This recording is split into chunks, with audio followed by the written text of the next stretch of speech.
I think if there's anyone who can afford to do a little bit of taking it easy after Kato, it's probably Roddy. But I promised Basilisk 80 hours a month, mate. So we want to make Oh, sure well. that we get that full amount every month. Even though I think they would always let me off the hook if they know. Yeah, I was gonna say if I can think of one organization that I'm sure is just going to crack down brutally on its talent, it's Basilisk. Nah. Oh fuck this. Why? Yeah, thank you. Hey, thank you, Nicoract. I don't know how he knew, but somehow they knew. Yeah, At least we can trust one of these players to look out for you. Or maybe it was Reynor who actually left the lobby. They just fired it up. Could be. Yeah, I know. I think the 80 hours a month is only if I would legit be, to put it in Reynor's words, absolutely piss chilling, like in the month of May where I just don't travel at all. And then somehow I stream for like 22 hours across 30 days. Like then I think they would be like, hey, Roddy, what's happening? But Right. Yeah, of course. They're still getting, the Basilisk name out there and exposure while you're casting big events, obviously. So, yeah, and also like they are like a proper org where it really comes down to they feel like taking time off is important, and everybody needs a break from work, and there are such things as office hours. I was like, I don't have that luxury, man. Like, I have just been unavailable since 2010. I don't know these things that you guys are talking about, but they would absolutely let me get off the hook. But I don't know, just for my own sake, I like it. Consistency is good, and it doesn't have to always be 150 hours, especially not when it's only 28 days in a month and we were gone for 8 days. But, should still be around 80 to 100. We'll make it up this week. that sounds like a plan to me. All right, shout out to Neo has left the game. 48 months. Yes, I am. Uncertainty. If you guys want to stay up to date with my personal life, you guys can always join the Discord. That would be awesome. ! Discord in the chat. Here we go. This is round of 16, I am going to assume. In the bottom right side, we are looking at the main base of a Russian Terran. He's actually been playing really good lately. But of course, he's a massive underdog here. This is Platinum Heroes Nicoract. If you guys wonder about his MMR, probably around 6100. If he's really feeling it, he's especially good against Protoss, man. This guy is a sniper. Stop me if you've heard this one before, but Terran is very good against Protoss. I think I should maybe not that any of it's serious, but maybe I should cut back on my PVT wine because I do have a 70% win rate there. So I think if anyone has that right, it's probably not me. Right. Top left side of Heartland, we are looking at the main base of our very own, the Italian Stallion, who's going to try to stop Max Packs from winning 7 in a row today. It's Basilisk Reynor. Shout out, by the way, to Alex. He had 68-month resub, and he said, I'm subbing for Bully. Alex is the GOAT. What else can I say? He is the GOAT. Can you convince a few more random nerds to join me because of you? That would be awesome. Yeah, if you're listening to this right now and you have a Twitch Prime or about the equivalent of $5 US and you don't sub to this channel right now, you are dead to me. Don't come to my stream. Don't tag me in chat. Don't approach me at an event. It's over. I'm writing down every single name I see in here, and I will not forget. I will tattoo it across my forehead. Get those Twitch Primes out, you degenerates. Alright, we have a Reaper in the natural. Nicoract looking for some early damage. It's obviously going to be very difficult for him, but yeah. It's often funny, right? Because I know a lot of people just tune in for a Monday night or a Friday night, and Nicoract, I think, is a player that most diehard fans are obviously familiar with. But you have people who will probably feel that they spend a lot of time watching StarCraft and they don't know Nicoract. They're going to see him here. He's probably going to get murdered, and they're going to be like, yeah, nothing to really pay attention to. But this kid is actually... I've been very impressed by him lately. Saw him on the ladder a few times, saw him in some of the online tournaments. Like, actually playing very good. I don't know if he's like Omega tryhard in StarCraft, or if he's like many other players around this level that like, oh, I can play Zero Space, let's play Zero Space. Oh, I can play Stormgate, let's play Stormgate. But I kind of think that if he would keep going the way he has gone in, like, let's say the last 12 months, I believe that he could find some success in 2024, like bigger success than he has found so far in his career. Yeah, I think so, and I think you're right that maybe even people who would watch a lot of StarCraft might not know Nicoract. Part of that is because I think a lot of people watch YouTube content, which tends to focus on the biggest players, because obviously that's how you get views. So there's nothing wrong with that. But yeah, I think he's definitely feels like he's someone who's sort of on the precipice of maybe breaking into that sort of next level. But it just is such an exponentially difficult thing to kind of go from that 6K level to that 6.2, 6.3. That gap is much larger than I think a lot of people give it credit for. Mm-hmm. I did see him, I think, one time even at 6.220 or something, so that's kind of legit. But I mean, in this day and age, it's kind of hard, right? Because it really just depends when are you laddering, who are you running into. If there is like only him and one Protoss laddering that he can beat, then he can win a bunch of games in a row. But if his TVZ wouldn't be good and then he ladders at the same time as Nikic and Young Yakov, yeah, then it's going to be difficult again, right? So we are going to just send it in here with a couple of Hellions. Reynor very quick with those Evo chamber blocks. Does not get the final one off though. Oh, it's a ring around the rosy. Triple Evo. This does feel like it does a lot of damage to your own economy too. Even if, I think so, and it looked scary for a minute thinking that those aliens were going to get around to get the big shot off, but he will ultimately get, it looks like, 3 drones and a few, cancellations, lost mining time. Not the worst thing in the world, but you definitely imagine that there's a scenario where 6 Hellions are able to get, maybe 8 or 9. No. And no. Banshee. Oh, the Banshee. Oof. That's so mega right before painful. Cloak finishes. Yep. Yeah. Right before Cloak. And I think he wanted to dive in before this Spore was done, maybe thinking that the timing would be a little bit closer and that Cloak would finish, but the Spore was timed just about perfectly for Cloak, so even if he had waited, he wouldn't have been able to get the damage, but still might have been able to keep the Banshee alive. And as the second one comes in over the 4th base, you have to think that maybe 2 Banshees could have at least taken out a Queen here or something. Yeah, and sneak into a mineral line, hover around the edge, pick up some active Krypton. Like, the difference in potential between 2 Banshees and 1 is massive. There's a reason why people always go for 2, and of course it one-shots workers, but it just allows you to also rotate them back and forth, right? Where one Banshee soaks up a couple of shots, then the other one soaks up a few shots, and that makes it likely to maybe kill a Queen there. And this is very unfortunate for Nicoract, because I didn't really hate the Hellion dive. I thought it was almost $5, I guess. Yeah, I think something like that is fine because obviously it has the potential to do a really significant amount of damage, and even what he did get done, I think, was perfectly fine. A lot of minerals wasted on canceled buildings, lost mining time. You get a few drones, and had you comboed that with a couple of Banshees and maybe get 1 or 2 Queens, maybe a couple drones at the 4th or something, then yeah, you really feel good, especially with this 4th CC that's about halfway done here. That's certainly a playable position for the Terran. Yep, unfortunately we lost one of them, and now the second one can't really do anything by itself, and it's most likely going to turn into Reynor making a lot of links, a lot of Banes, and just wiping the floor with the army that Nicoract is gonna crank out. Hopefully we'll still get a great Marine tank fight or 2 before Hive Tech kicks in, and if you give him enough Marines, I think Nicoract is pretty alright micro as well against Zerg.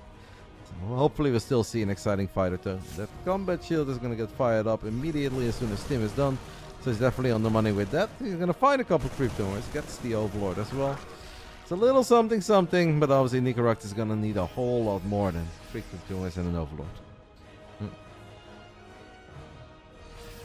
Yeah, I think getting to this stage of the game where you've kind of done a little bit of those early poke-out moves, the Hellions and the Banshees, and not really finding any damage is really uncomfortable, because obviously the Bio versus Ling Bane exchange is predicated so much on momentum, and if you feel like you've kind of been deflected at every turn so far, it does feel like the game is kind of slowly slipping away from you. Obviously at this point this is still very even, very playable, but you want to enter this phase, I feel like, with a little bit more confidence than you would have normally against a Zerg that has 5 hatches on 8 base, the lair halfway done. I mean, look at it's this. not ideal. If you're in Nicoract right now and it's 8 minutes and 10 seconds into the game and you see Creep sneaking past these rocks, you're like, oh, come on. That's just, that's ridiculous. And that's not going to make it a very fun game to play, as Reynor is going to have vision everywhere he needs to have vision. And Nicoract, well, the only thing he can really do is dig in his heels and hope that he can survive for a very long time. Maybe eventually drop a Ghost Academy, get some Ghost out, but if he tries to rush into Ghost right now, he's just going to get overrun. Reynor's macro is looking pretty alright. The mechanics today kind of feels like it's on point, and he knows that he's going to need that for maybe even the quarterfinals already, because I think he could play Harstem, who I believe has very good PvZ and did take Reynor down in a ladder game, either today or yesterday. And if it's not Harstem, it could be Mana. If it's not Mana, well, then something very great does happen. But obviously, even if he wins Yeah. those, he's gonna have to play against max specs, and he's gonna have to be very sharp there. Yeah, and in this game, I'm surprised to see Nicoract favoring tanks here. I mean, I know it's sort of a more consistent amount of damage, but you know, Reynor in particular has been somewhat vocal about the idea that he thinks that mines are kind of the superior tech choice in these situations. So I'm curious to see how he handles this, but when you're pinned back so far like this, when you're resorting to sort of the double sensor tower, siege tanks, get PFs, sit and wait strategy, I think what you need to happen is for the Zerg to just sort of run into those positions over and over and take poor fights, but Reynor's just not going to do that. He's going to sit on the edge here, look for a little bit of value, and expand really aggressively as he takes the 9 o'clock and this sort of top right base as well, and he's just perfectly fine to sit. He's going to get adrenal glands quite early, all things considered. He's got a Nidus network. He's going to take the bottom left. The Nidus is going up in the main. What is he supposed to do here? Well, Nicoract does see it. He's going to send a lot of Marines and Marauders over, but obviously the more units he sends over here, the more vulnerable these outside bases are going to be. We dropped a couple of blinding clouds. The Bane train is here. More blinding clouds have gone down on the Marines, couple of them on the tanks as well. In the end, the Nicoract has not lost too many SCVs yet, but this planetary I thought was absolutely going to go down, but apparently it will not go down against Zerglings with just +1 melee. The Nidus has been denied as well in the main. Hey, that actually went really good for Nicoract. Yeah, for as bad as it looked originally, yeah, this was really quite a good defense. I mean, keeping the PF alive and losing a total of 6 SCVs means that's quite an efficient trade for him. Now, this does not change the fact that Reynor has just about every single other base on the map, but I think if you're ever going to turn this game around, that's exactly how it needed to look. Where are all these drones going? Oh, he's going to put them in the Nidus and he's going to unload them in the bottom left. Yeah. Kind of cool. The always recall, guys. When the Protoss has That's the right. hidden base, That's right. we like to recall some probes, but Reynor is going to put Nidus networks. Ooh, careful with the Vipers. Oh, it's a shame that Nicoract wasn't paying attention there, because imagine if he was. Imagine if he steams those 8 Marines and right-clicks them underneath those Vipers. I think he kills 3 out of 4. But Reynor in the end gets saved there, because he gets the alert that Marines were attacking him. Yeah, the previous attack was not it, but obviously Reynor is far enough ahead that he could afford one of the attacks that was not it. You don't want to do that 2 more times, though, because then this could turn into a very frustrating game for Reynor. Yeah, I think so. And if you look kind of at the tech situation, you know, we do have ultras behind us. We're getting chitinous plating. We're going to have 3-3 here fairly soon. So there is sort of some transitionability, but it definitely is not a situation where, you know, with this many Banelings, 45 of them on the field, you cannot lose all these without getting significant damage. And as he comes in again on this PF, it looks like that will go down. The Banelings wreaking havoc on the bio, the blinding clouds limiting the effectiveness of the tanks. Almost all the tanks are going to get cleaned up, and we're just going to run away after forcing the lift on that base and getting another 12 SCVs. So this is sort of creating a supply differential that Nicoract, I think, is going to have a tough time counteracting, because the economy just cannot possibly stand toe-to-toe with the Zerg. No, maybe a couple tanks, couple Widow Mines here. Like, if this base becomes the PF, it could become a little bit hard. I mean, Reynor has had an attack or 2 on Heartland, where he got awfully close to getting that center base, not quite. Look at Nicoract, by the way, he goes down the Nidus, so these drones actually can't evacuate. And our Russian Terran is absolutely fighting back a little. Nice positioning there at first as well. In the end, it's obviously just too much Zerg. Would be quite something if, like, Nicoract can actually just get 3-3, and he's so close to getting 3-3. First few ghosts are out, and maybe a couple of Liberators would be sick. He does not see the Nidus in the main, though. He still hasn't seen the Nidus in the main. Ah, it's going to be so painful. Although the only thing I see on this Nidus is drones at the moment. Couple of big lightning clouds on the tanks and a parabomb as well. Cool. This center base is perfect, and it's a beautiful moment for Reynor to attack, as it's right before those 3-3 upgrades. Command center is going to fly to the right side, that hatchery has already been taken. Like, it's not like Reynor is all mega rich, so these attacks, they were actually very important that they would get something done. You know, Nicoract snipes the spawning pool in the main. Not a bad little drop, but this Nidus Worm in the main is giving me heart palpitations. A little bit scary that it's still just chilling there, and a lot of this bio and the ghost and the tank are going to get dived on top of by this Ling Ultra. I just feel like we're sort of bleeding out the critical mass that we need to be able to defend these bases, and as Ultras are getting on top of bio and the natural, as well as finding out that this 3 o'clock base is already taken and mining for the Zerg, This does not feel good for a Terran player who finally is seeing Lings, Banes, and Ultras flood into his main base via the Nidus. And he's just going to end the pain. Reynor had 9 more Ultras on the way as well there. But it's still, you know, alright. Nicoract, I think he had 1 or 2 very good holds there. Where imagine if his early game does go a bit better and he kills a few more drones and he keeps those 2 Banshees alive. Like, maybe this could have been a lot closer than what we thought it was going to be. So, even if Reynor wins, I think Nicoract had a thing or 2 to focus on. I feel somewhat positive about. I want to give a shout out, by the way, to Cold Hot Cocoa saying subs for Bully. 14 months, Glodron as well. We had Fire 3. The man said sub, so we're gonna sub. And then we had Rednix giving us 4 buckies and 20 cents. You're crushing it, Bully. You're a legend. Yeah, I'll invoice you. Don't worry. Sick. How much? I think just the next beer's on you. I think I'll call that even. We can work with that. I think that would be the case anyway.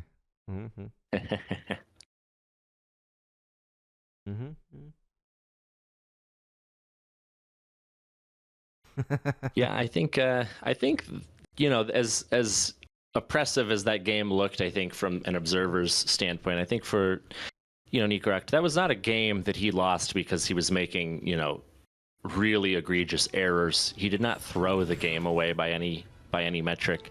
I mean, you're fighting an uphill battle from the very beginning, and to lose a game that way, I think, is sort of obviously, besides stealing a map, the sort of best case scenario, a game where you kind of did, I think, what you needed to, all things considered. You got a little bit of value here and there, had some good moves, but it's always going to be tough to take a game off the kid.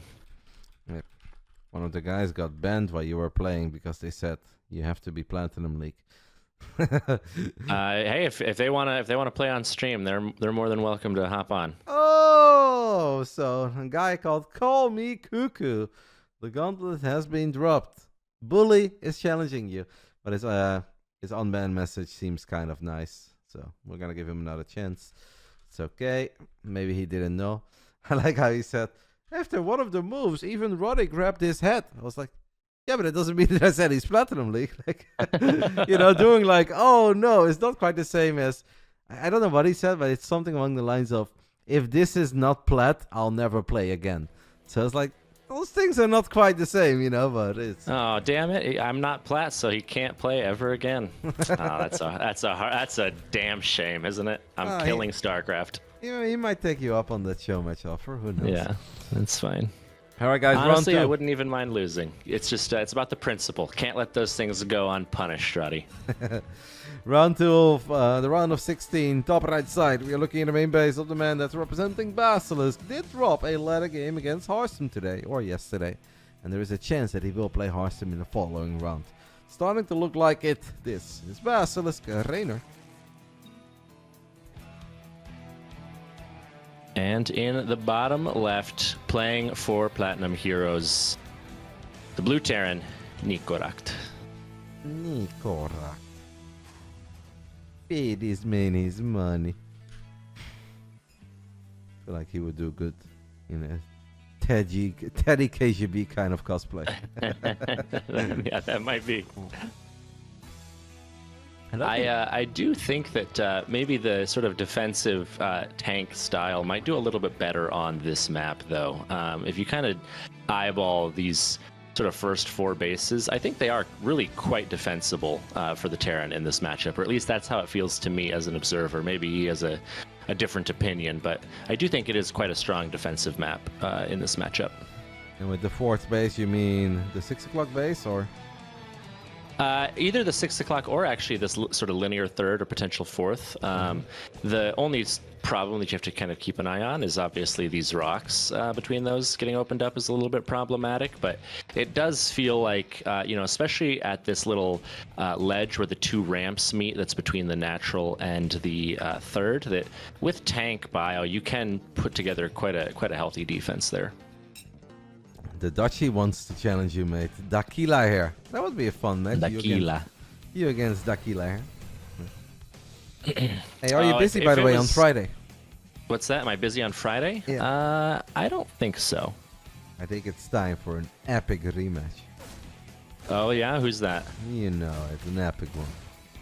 Can't tell the An viewers epic that. one. Wait, is this maybe a rematch of a previously casted series on this channel? Okay, so then there's one of two people it could be. Well, I think it would be fun. All right. I think so too. I'll DM you about it tomorrow. Tuesday is matchmaking day, but sometimes I have to get a little ahead of myself because I'm going to play some Leather games tomorrow. Sure, and Lord knows how high demand I am these days. They want bully everywhere they go. All right, so we have a Reaper. We have a Turex opening, by the way. So it's kind of like a 2-on-1 start here. You know, I kind of like this. I feel like if you're the underdog, to do something that could potentially catch Reynor off guard a little if Reynor is like too focused on just injecting, spreading some creep, having some fun. Knowing Reynor, he has all tapped already 27 times in this 3-minute game, and he's talking to his Discord because he's a zoomer and he cannot actually just focus on the game. There is always a tiny chance that you can catch them napping. You show up with the first 60 Marines, you stim forward, you take a good fight, 2 war medevacs show up, 16 extra Marines. Vamos. I kind of like it. Yeah, I think so, and yeah, I think there's always a realistic chance when playing against someone under the age of 19 that you can catch them also watching a Subway Racers video on the bottom half of their screen because they just need so much visual stimulation that playing StarCraft isn't enough. So you never know. You can steal a couple games just by taking advantage of the fact that anyone born after the year 2000 just seems to not give it their full attention. That's a good point. Reynor did send an Overlord into the main. It seems that Reynor got a pretty good idea of what's happening here. He spots the 2 barracks, sees the factory, sees the starport with the reactors. So he does, unfortunately for Nicoract, no, that doesn't mean that Nicoract cannot do anything with 60 Marines and 2 medevacs. There's always still a chance to make some magic happen. Anybody that just joined, I am covering this series together with our man Bully. We casted him in the first 2 series of the day. He's also a streamer. He'll say hi as soon as his best of 3 is over. And then you guys can all follow him. And some of you guys said, but Roddy, what if he subbed to his channel instead of yours? I love it. Seeing is believing, as the Farseer used to say, but I would love that. Because I think, Bully, you've done a good job today. Entertaining as a player and fantastic as a commentator per usual. Well, it's it may as well be good for something. All the time I've spent on this game. So these queens are a little bit aggressive here, getting stimmed into by this little ball of Marines, and he's actually going to get so many of these queens, and the lings are funneling in. But by the time they get here, almost all of the queens are dead. He gets 6. Oh my goodness! Even though the opening has been revealed, he gets 6, and this is exactly what I was talking about. Where I kind of like this. Opening, a good old 2-1-1. Now, of course, Nicoract is going to need a little bit more because he is obviously economically still a couple workers behind. That 3rd base is not quite an orbital yet. +1, it kind of feels a little bit late to me. I feel like there is a world where you have much quicker +1, but it's going to have double eBay. Now, it's all about maybe some multi-prong, right? And dealing with multi-prong of quick Terran players, if you've lost 6 queens against the first Marines, this could be the one for Nicoract. It could be the one. Yeah, I think if you were going to imagine a start where you can turn this into a win, this is a pretty good indication that we're headed that direction. And yeah, if we can clean up some creep, maybe poke at a few lings, shave those numbers down. I am a little bit concerned about these lings running into the 3rd that are going to find only 2 Marines here, but they're going to get scooped up and the lings will retreat.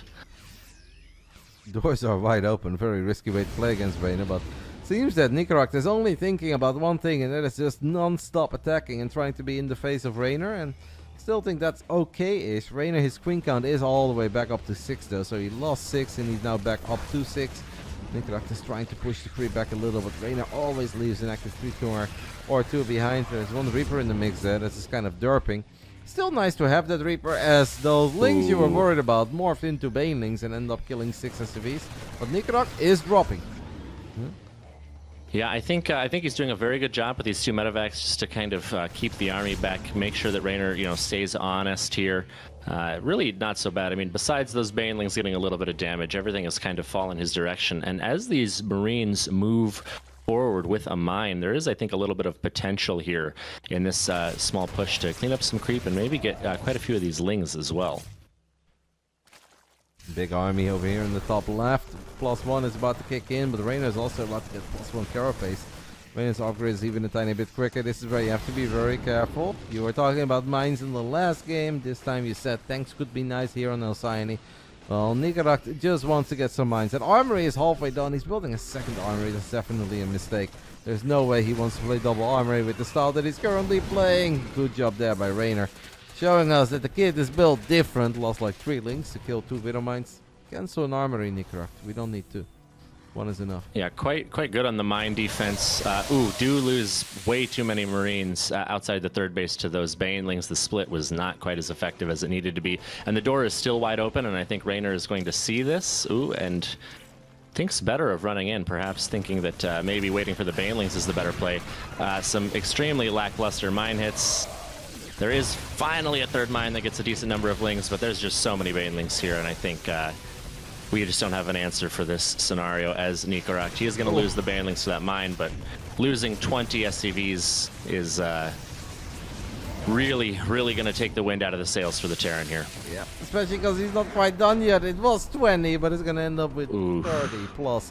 And that's going to do it. The supplies were actually still very close there for a split second, but yeah, just having the doors so wide open, so Reynor doesn't even need to use any Banelings to blow up some depots. It's going to make it hard, especially with that many units still active on the other side of the map. The double armory did not help there. Overall, though, Nicoract had his moment. He did stim forward, killed 6 queens with his 2-1-1 opening. I think that's a little victory in and by itself that he should be happy with. Yeah, I think so. Got a lot better performance out of game 2, I think, despite it not lasting as long. But I think going back to the drawing board and maybe imagining how he might have parlayed that very strong opening into a win, he'll get a little bit of value out of this series as a learning opportunity. Wayne against Trigger would have been a fun one, by the way. Lambo's playing Gerald, bit of a classic. Apparently took down Eba 2-0. Lambo has made... Hey, Fjont actually did... He was talking about Young Jacob, but he's not playing Young Jacob at all. I guess Young Jacob signed up, but then he decided not to play. Fjont lost the map to Gypsy Danger. That's not quite the same as defeating Young Jacob, but it's all good. Alright, I'm not... See how far along Hearthstone and Mana are. That would be sick. Who's casting this? That's sick. You want to do one more game? Oh, this is StatFest series, then I'll leave. I'll respect the StatFest series. So StatFest is covering Trigger versus Wayne. Do you have any idea how far along Mana and Hearthstone are? That would be... No, and I think ESL's also asking if Fox or Oriana is being played. It looks like they're going the distance right now. Indy is actually the one covering Mana against Hearthstone, but they are like 8 minutes into game 1, so it's going to take a little while. So I guess we can just call it here, mate. Make sure to say hi in the chat 2 minutes from now so everybody knows where to find you. And enjoy the rest of the evening, matey. I appreciate it. Thank you for casting the games. Thanks for having me on as well. Appreciate that. And yeah, absolutely. I'll be in the chat in a minute, and everyone can offer their extremely informed commentary both on my gameplay and my commentating ability. I think they'll be very nice about your commentating. I think so too. The gameplay, mate. You know the Twitch chat is hard to please. Even Reynor doesn't get the job done half the time. So that's true. At least I'm not washed. I was never unwashed to begin with, so I'll never have to deal with that. All right, GG's, mate. Enjoy. Bye bye. Thanks. Bye. All right, that was my man Bully. If you guys wonder why was he co-commentating with you, Roddy, I have an option for all of you guys to commentate with me. Obviously, I do need to trust you, and I need to see that you have a clean track record in my channel. But for some channel points, which you gather by just watching the stream, you can redeem a sub with me, and you can do it on a Monday night. Friday nights are a bit more tricky, or any other random fun tournament. We'll be covering some of the Jumi Cups. So if you guys want to cast a best of 3 or best of 5 with me there, all of that is possible. All it takes is a couple channel points. Channel points are free. You do earn them a lot quicker if you're a sub. You earn them very quick if you're a tier 3 sub. And then you also support the kids. That's kind of a win-win-win. I'm going to go ahead and take a very tiny break. Especially for me, but that goes without saying. I'm going to go ahead, guys, and take a very tiny break. And I'm going to see if I can join game 2 of Hearthstone against Mana, and apparently I can. That is sick. I have no idea who won game 1, but I think it was Hearthstone. I'll be right back. See you guys soon.